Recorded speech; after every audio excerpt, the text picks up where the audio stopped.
Andy Henley. Welcome to the first of a new series, a layout called Sesenta, S-E-S-E-N-T-A, which, if you know your Spanish, is the Spanish word for 60. And if you also know your Spanish, tengo 57 años. Sesenta is the latest incarnation of a layout which I started many years ago. A layout which was called Ruffield. This was a layout set in the West Midlands in England. It featured British diesels, modern day scene, diesels from Graham Farish, Dapol and Bachmann, and at the time these were very poor runners, and I quickly lost interest in that layout, although much of the track layout on this bit has stayed the same. The layout then migrated over to an American scene based in the Pacific Northwest, Washington State. The layout was called Cascade, which probably explains a little bit of what was going on at the start of this video, and I made 10 videos on Cascade. It is pretty much as you see it here. I've replaced this little bit of track at the front and done some work on some switches. You can see the old Great Northern Railroad bridge there. That will be changing very soon. Cascade suffered from a number of problems as well, not least of which was I used some track cleaner underneath this switch and it melted the pink foam board. I'd actually glued the pink foam board directly onto the MDF board underneath, and that created a lot of problems with wiring because I was having to solder the wires, drill through the foam board, drill through the MDF and take the wires underneath. Created a lot of problems, but I persevered, and eventually I brought all the wiring out to this wiring loom here.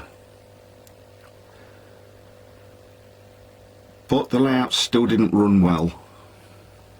I cleaned the track, I soldered extra feeds, I lost patience with it, and for 2 to 3 years the layout went into mothballs. And then I'm not quite sure what stimulated me to start up again, but I decided I would give Cascade another chance, but I would just use Kato locos, or Kato as some people call them. I had a couple of Atlas locos, one of which was in Milwaukee road colours and was sold to my good friend Richard Shirey, who's managed to take that loco over to his layout in Pennsylvania, has done an overhaul on it and got it working really well. The other Atlas loco is this one, which will be sold very shortly. It's a poor runner. Very sad because I actually like the shape of this loco. It's a bit different to everything else I've got, but it's got to go. My ruling is that I will only have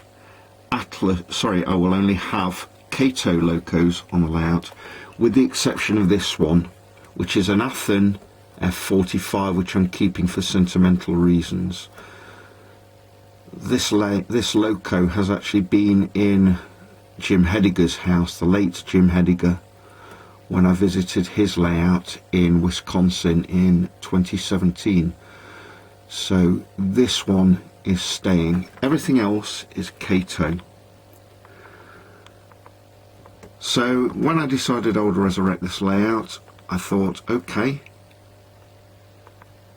I've got this Southern Pacific loco, which doesn't work very often on my main layout, the Montrose and Highland Railroad,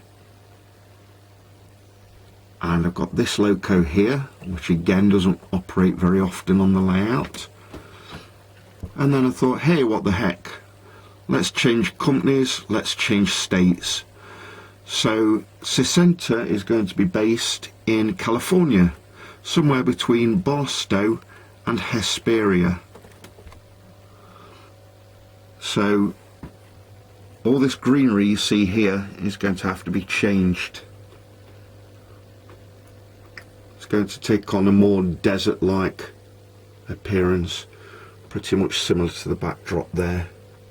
I do want to keep this river here. I love this bit of modelling that I did. Oh, and while I'm talking about the new Santa Fe, this is a new loco which I bought just this week.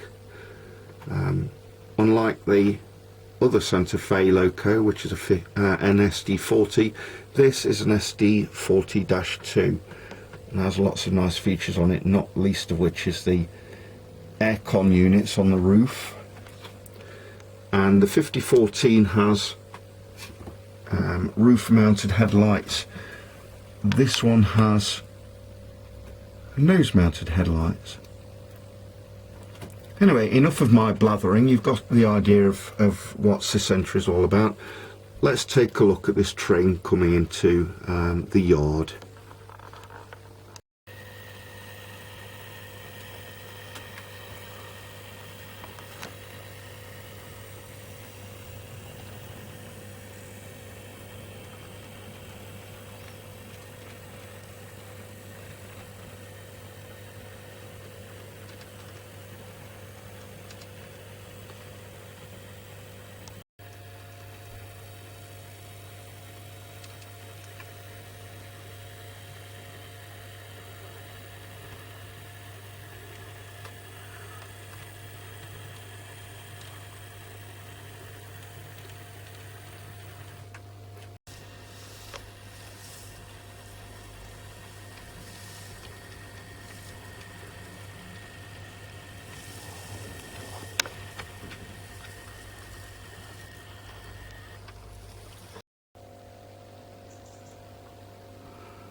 I think I'm going to make this a mainly Atchison, Topeka, Santa Fe layout now. So I'm going to have to change the signage on, if I can see it, this little building here, which was a Burlington Northern office. I'll put a new Herald on there. And as you saw earlier, I've also got to change the Herald on the bridge. It won't be a Great Northern Bridge anymore, it'll be a Santa Fe one. At the moment I'm quite excited about resurrecting the layout again. I'll keep Berwick cement the way it was. Everything else will change on here. This switch here is faulty. I will need to take that out to replace that before the next video, hopefully. Somebody wants to get hold of me on the phone, they'll have to wait. I'm keeping Ruffield as it is. That's fruit distributors. I should imagine there's not much fruit in the desert in the Mojave, so they probably take deliveries of fruit from other places in California and probably further afield. All this greenery is probably going to have to go. The trees are probably going to have to go. And I'm going to have to repaint the rock faces. I think they need to match the colour at the back there on the backdrop. But I am keeping the river, as I said. I really like that. It's probably the Mojave River.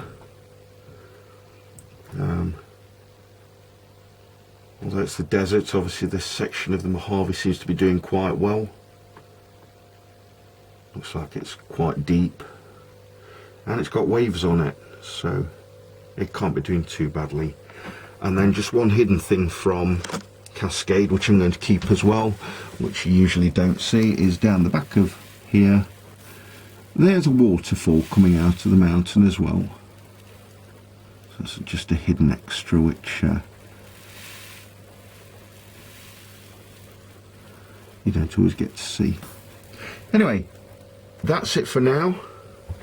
The transformation from Cascade to Sesenta begins here. Stay tuned to my channel, like or dislike this video, tell your friends, and consider subscribing. Hopefully this incarnation of the layout will progress and will be successful.